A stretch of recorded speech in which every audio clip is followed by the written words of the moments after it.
Right, so these horror films pulled a hard 180, skidding onto the other side of the road and away from their established franchise norms. But just because they don't fit doesn't have to mean they're all bad. I mean, yeah, some are, but not all of them. So I'm Gareth, this is What Culture Horror, and here are 10 horror movie sequels that don't fit their franchise. Number 10, Jason X, 2001.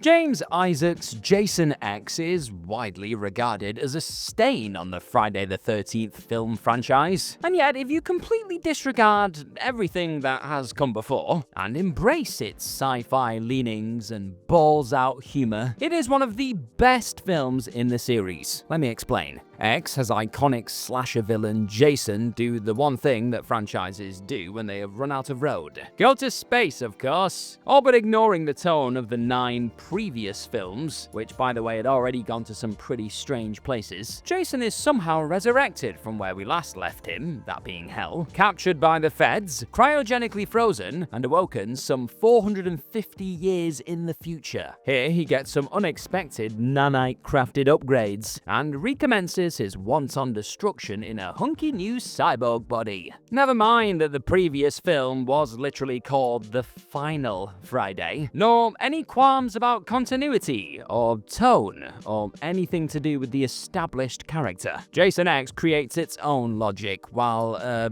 somehow still being considered canon. Look, it's funny as hell, and only feels like a Friday film in the loosest possible sense. But that's the reason to love it. We've seen every other permutation of the character, so why not mash him up with Alien and go out on the weirdest note possible? Why not indeed? Number 9, Megan 2.0, 2025. 3 years ago, Gerard Johnston's Megan was in the first wave of new AI movies, capitalizing on the fears that the ever-growing possibility of lifelike AI brings by channeling them into the form of a sassy girl doll. A Chucky for the next generation, Megan is an advanced android stuck in a 12-year-old girl's body, with a love of playtime, shopping, and murder. Her imperative is clear: protect 8-year-old Katie at any cost, slaughtering children, animals, and neighbors at will. Megan is defeated after going rogue in the first film, so Johnston was faced with 2 choices for the sequel: bring her back and rehash the same story like so many franchises before, or try something a bit different. Needless to say, he opted for the latter, and Megan 2.0 was born. 2.0 brings the killer doll back to save Katie and her family from Amelia, a government bot who has gone off script and is coming to kill them. And from the outset, the tone could not be more different to its predecessor. Johnston changes gear and makes the film an action comedy, jettisoning most of the horror elements in favor of grand, Fast and Furious-esque action sequences and belly laugh funnies. So while 2.0 definitely doesn't fit the established feel of the franchise, that actually winds up being a good thing. Yeah, who saw that coming? Quick question for you before we carry on. Who is your favorite modern horror character? Let me know in the comments down below. Mine's Megan. She's crazy, but I love her. Number 8, Hellraiser, Hellworld, 2005. Much like AI is enjoying its moment currently, 20 years ago, Web 2.0 was the big news, envisioning all the possibilities a high-speed World Wide Web could provide, especially in terms of video, gaming, streaming, mobile use, and user interconnectivity. Filmmakers churned out films set against this landscape, including Rick Bota's Hellraiser, Hellworld. The film is set in a world where the Hellraiser franchise exists as fiction, with an online MMORPG, Hellworld, based on it. 5 young friends are reeling from the suicide of one of their own who became too immersed in the game and lost touch with reality. And yet they don't stop playing. 2 years later, they're invited to an in-person Hellworld party and figure, why not? What's the worst that can happen? Well, they could be drugged and buried alive by their host and hallucinate their own grisly deaths at the Cenobite's hands. The film sports a digital focus with the kind of narrative experimentation the franchise is not known for. And this can at least partly be explained by the film's origins. Based on the short story Dark Can't Breathe by Joel Soisson, the script wasn't supposed to be a Hellraiser film, but got retrofitted into this format. And as a result, the film feels muddled, unfocused, and not of a piece with the Hellraiser franchise, with the Cenobites being mostly not real in film, but then sort of real at the end. Honestly, who even knows? Number 7, Split, 2016. It's a bit old hat to call M. Night Shyamalan the twist guy these days, as he's put out so many films with and without twists, and of wildly varying quality in the years since he made this name for himself. Split is far and away his best film of the past decade. Not so much because it doesn't contain a twist. I mean, if that last-minute stinger is anything to go by, it kind of does. But because it showcases everything he's good at when he forgets about silly plot devices and just focuses on making a good film with a good cast. Split begins as an abduction horror, with Anya Taylor-Joy's Casey Cook and her friends snatched from a parking lot by James McAvoy's psycho Kevin Wendell Crumb. The film takes a turn for the unusual when we discover Kevin houses 23 distinct personalities who come and go at will. Some mild, some funny, some seeking to raise a 24th personality known as the Beast, whose superhuman powers will help rid the world of impurity. Right. It's great stuff, but it doesn't exactly fit its franchise, does it? See, Split is the second film in the Unbreakable series, which begins with superhero thriller Unbreakable and which pivots back to the genre with trilogy closer Glass. As a psychological horror, Split is the outlier, and given how poorly it meshes with Unbreakable in Glass, maybe it ought to have stayed out of this franchise, or split from it, or something. You see what I was going for. Number 6, Halloween 3, Season of the Witch, 1982. Despite the director not having been at the helm for 2 movies, Halloween 3, Season of the Witch feels quite a lot like a John Carpenter film. What it doesn't feel like is a Halloween film, though. And there's good reason for that, you know? See, the thing is, Halloween was originally conceived of as a horror anthology series set on October 31st. And once Michael Myers' story was wrapped up, with the shape getting blown to hell and collapsing dead, Carpenter, alongside the other series producers, moved on. Halloween 3 follows ER doctor Don Chalice and the murder victim's daughter, Ellie Grimbridge, as they uncover a plot by mask maker Conal Cochran to conduct mass murder via an ancient ritual. Using a boulder nabbed from Stonehenge, just go with it, folks, microchipped masks, and a TV ad with subliminal messaging, he seeks to kill his mask wearers, most of whom are children, and unleash a plague of bugs and snakes. Yeah, needless to say, the anthology didn't stick. Horror loves a villain, and Myers was just too good to let go, with the nigh invincible status he established in the first film serving as a neat way to bring him back from the presumed dead in the 4th installment. As a result, Season of the Witch is the only Halloween without Myers in it, not to mention the only one that's not a slasher. It sticks out like a seriously sore thumb, but also makes us wonder what might have been. Now, if you're enjoying this look at horror sequels that don't fit their franchise, well, you're in luck because there's more where this sort of what culture horror video comes from if you tap that subscribe button below, because then they'll just keep popping up on your screen. You can have a good time.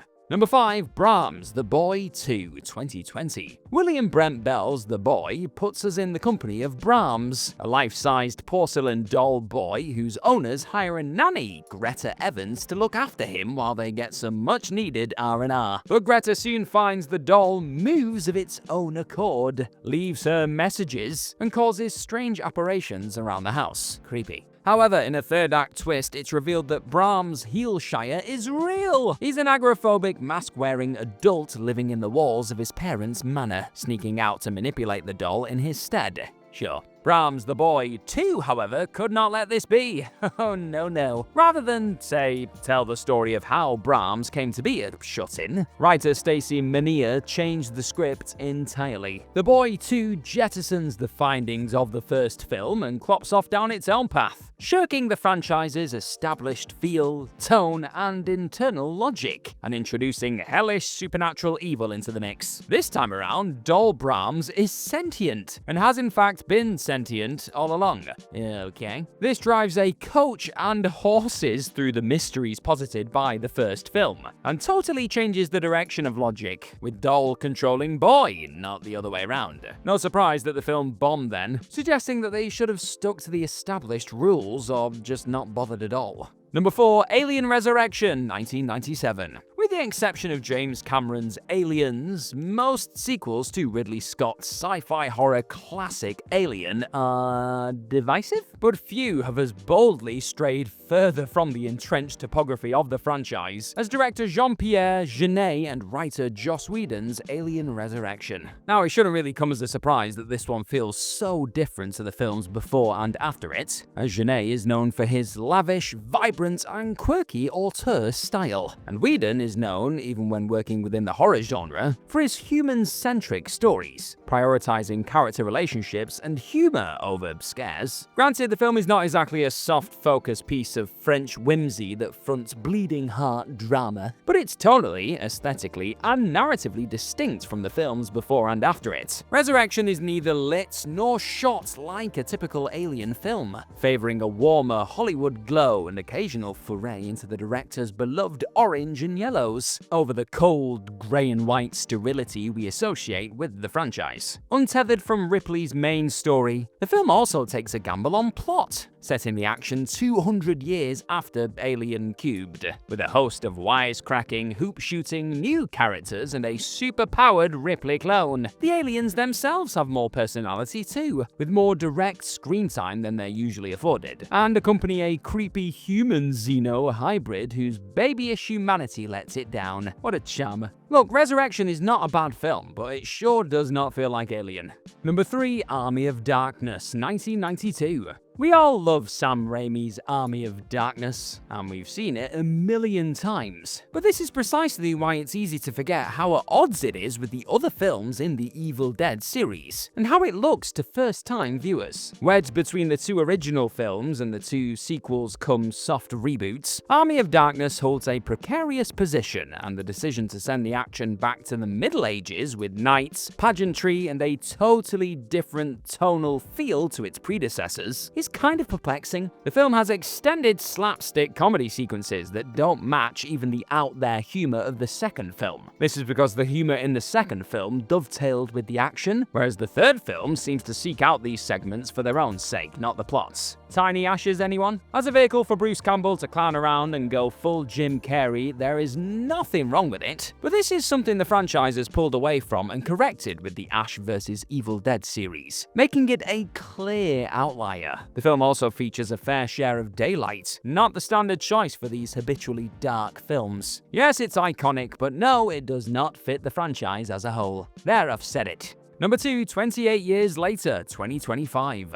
After 23 years away, Danny Boyle has returned to his 28 Days franchise. 28 years later introduces us to 12-year-old Spike, an inhabitant of Lindisfarne who has been born away from the rage virus-infected mainland, and whose coming of age takes him across the causeway to scavenge for supplies and score himself a few kills, with the British Isles abandoned by the rest of the world to fend for itself. It's a very different setup to the other two films in the series, which deal with the active survival and evacuation of uninfected citizens. But this isn't where the dissimilarities end, no. The first was shot on small digital cameras in low resolutions so that it would look rough and realistic. The second, Juan Carlos Fresnadillo's 28 Weeks Later, goes a little more high-tech, but still maintains the handheld, shaky cam aesthetic. But the third film refuses to slot into this niche. While everything in Boyle's previous outing was close and tight and designed to front the character experience, even against the breathtaking backdrop of an empty London. Much of 28 Years is designed to do the complete opposite, reaching out to a much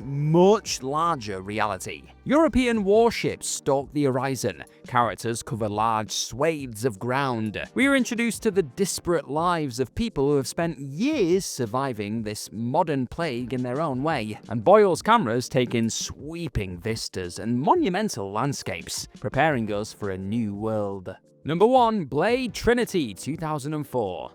Blade Trinity, the one where it all went wrong. No, it's not a Friends episode. David S. Goya's Blade series was never perfect, but it kicked off modern superhero filmmaking in style, and the first two films encapsulated a certain turn-of-the-century cool. Wesley Snipes stars as Blade, the half-vampire vampire hunter, taken from the pages of Marvel's more adult-oriented comics, and he was kicking ass just fine until Goya, who had previously only written the films, got behind the camera. Oh boy. Trinity has all the hallmarks of a rookie director being manipulated by a big studio, New Line Cinema this time. It abandons the Matrix-adjacent drip and ice-cold presence of its characters, and swaps it out for a noughties post-grunge aesthetic and conventional cinematography. The cast is loaded with Hollywood poster kids like Ryan Reynolds and Jessica Biel, cross-media supports like WWE's Triple H, and famous faces designed to draw an audience like Parker Posey. But with so many characters, so many of whom are miscast, the film just can't keep up. The writing falls prey to dumb one-liners and endless character moments, often sidelining Blade. You know, the star of the show. And all this leads up to what should have been the ultimate baddie, Dracula. Unfortunately, in his human form, he's Scott Stapp light. And in his demon form, looks kinda rubbery and cheesy, and Dave Grohl in Tenacious D-esque. And really just nowhere near as dark and cool as he ought to. Trinity not only doesn't fit the franchise, but has killed the property for 2 decades and counting. Will we ever see it come back from the dead? Who knows, eh? This sucked.